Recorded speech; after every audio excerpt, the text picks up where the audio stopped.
Selamat datang kembali di konten Ruang Berpikir Nurhaks, yaitu sebuah podcast yang gue coba upload setiap hari, di mana gue bakalan fokus ngomongin satu topik secara mendalam, tapi jatuhnya lebih santai dibandingin konten analisis seperti biasanya. Oh iya, buat podcastnya sendiri itu bakal gue rekam di hari-hari weekday dari Senin sampai Jumat. Dan untuk video analisis biasanya itu bakalan diupload di hari Sabtu atau Minggu kalau misalkan emang ada video yang bakalan gue upload. Oke, jadi di episode kali ini topik yang mau gue bahas itu terkait Monogatari series. Yang pengen gue jawab kali ini adalah kenapa Monogatari series jatuhnya kurang laku di Indonesia dan secara umum kurang laku dibandingin anime-anime lainnya. Dan untuk mengetahui itu, menurut gue ada beberapa faktor yang menyebabkan Monogatari series kurang laku secara umum. Yang pertama dari segi cerita, lalu animasi, dan juga fandom. Oke, kita mulai dari cerita terlebih dahulu. Nah, cerita sendiri menurut gue banyak subfaktor dari cerita yang ngebuat Monogatari series ini kurang diminati lah di Indonesia. Yang pertama itu adalah urutan dari timelinenya Monogatari series.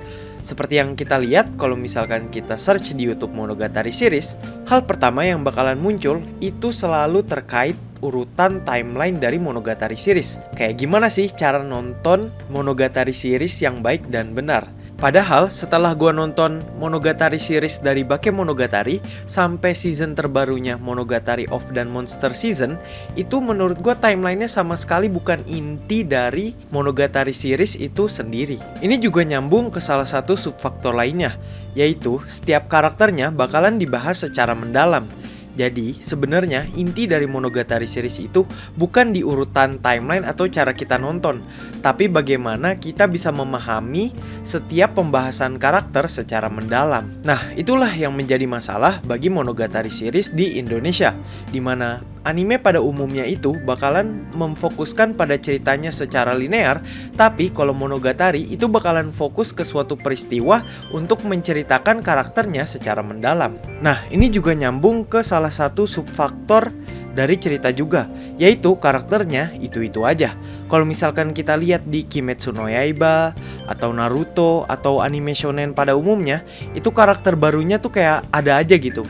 Kayak tiba-tiba ada Madara, ada Obito, ada Akatsuki. Jadi kayak cerita yang dikasih dari anime itu nggak berjalan di tempat.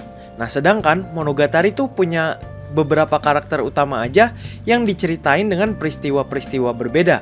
Apalagi karakter utama harem dari Monogatari series si Araragi gitu. Yang kalau kita lihat dari Kizu Monogatari sampai Owari Monogatari, yang berubah itu mungkin hanya hubungannya dengan karakter-karakter yang dia temuin gitu.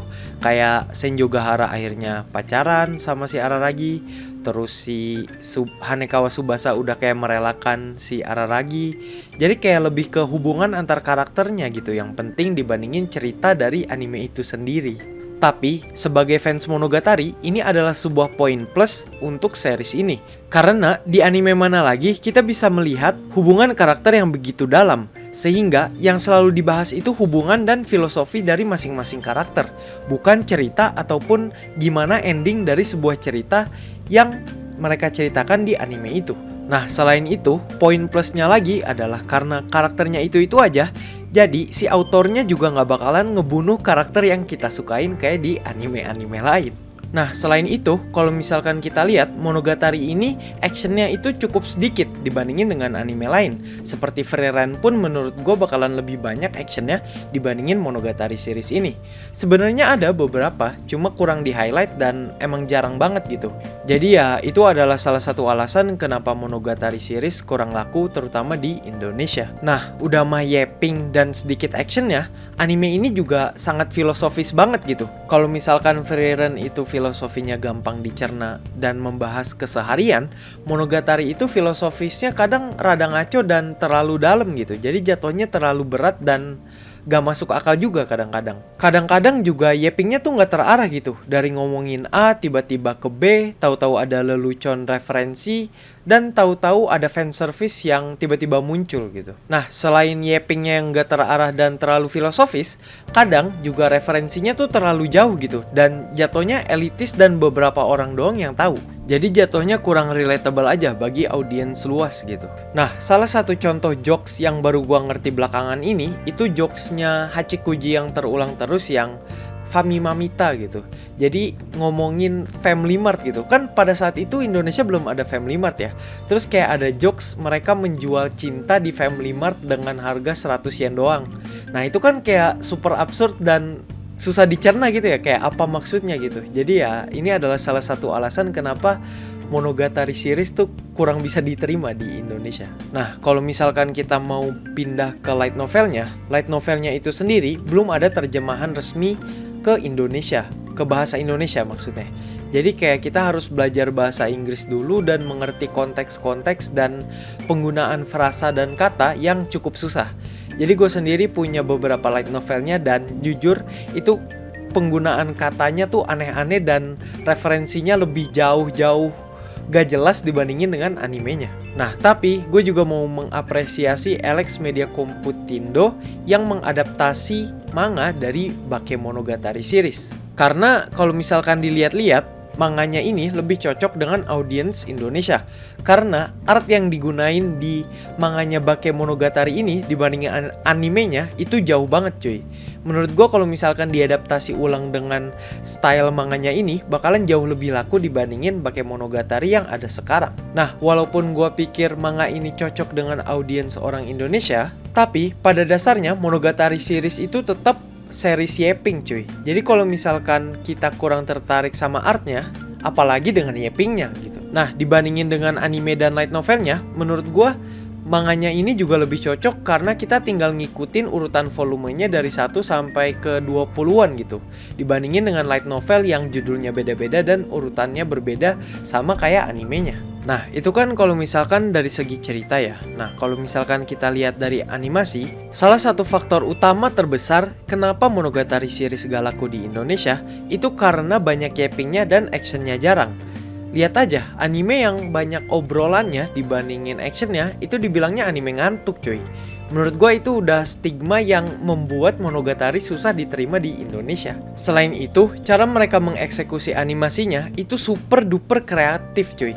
Mirip-mirip kayak Bocchi the Rock lah, cara mereka mengekspresikan suatu situasi yang cukup aneh ataupun yang cukup ekstrim gitu. Nah, kalau gitu kenapa Bocchi the Rock bisa laku tapi Monogatari series enggak? Nah, itu karena cara menganimasikannya yang berbeda. Kalau misalkan Bocchi the Rock itu menganimasikan A kecil menjadi A besar, kalau misalkan Monogatari series itu menganimasikannya dari A kecil menjadi Z besar atau K kecil atau B besar atau B kecil gitu.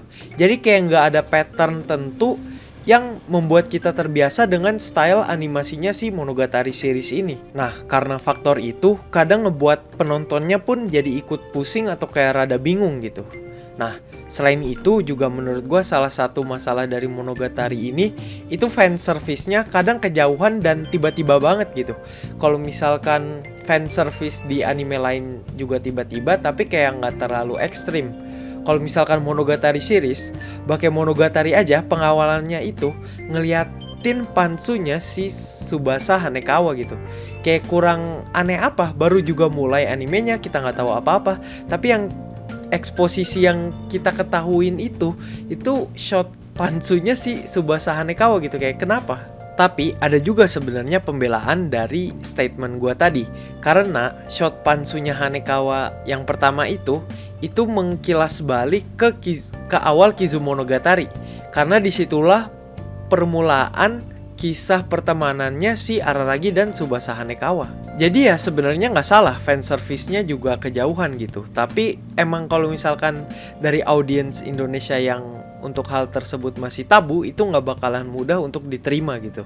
Nah, opening dan ending dari anime ini juga merupakan salah satu faktor yang ngebuat Monogatari susah diterima. Karena bisa aja nih, episode 1-3 itu opening sama endingnya sama. Tapi tiba-tiba di episode keempat itu opening sama endingnya beda, terus ceritanya juga beda, tanpa ada pemberitahuan terlebih dahulu gitu. Terus juga karena referensinya berat tadi, maka animasinya juga harus ngimbangin dong dengan cara kreatif yang tadi gue bilang. Tapi ya kalau misalkan kita nggak tahu referensinya, jatuhnya malah ngebingungin gitu. Ini kenapa animasinya seperti ini? Nah, yang terakhir kita bakalan bahas dari sisi fandom. Yang pertama, karena super filosofis, mungkin series ini jatuhnya jadi di gatekeep sama fans-fansnya gitu. Tapi kalau gue secara pribadi tidak, gue pengen banget Monogatari series ini lebih dikenal terutama di Indonesia. Kenapa?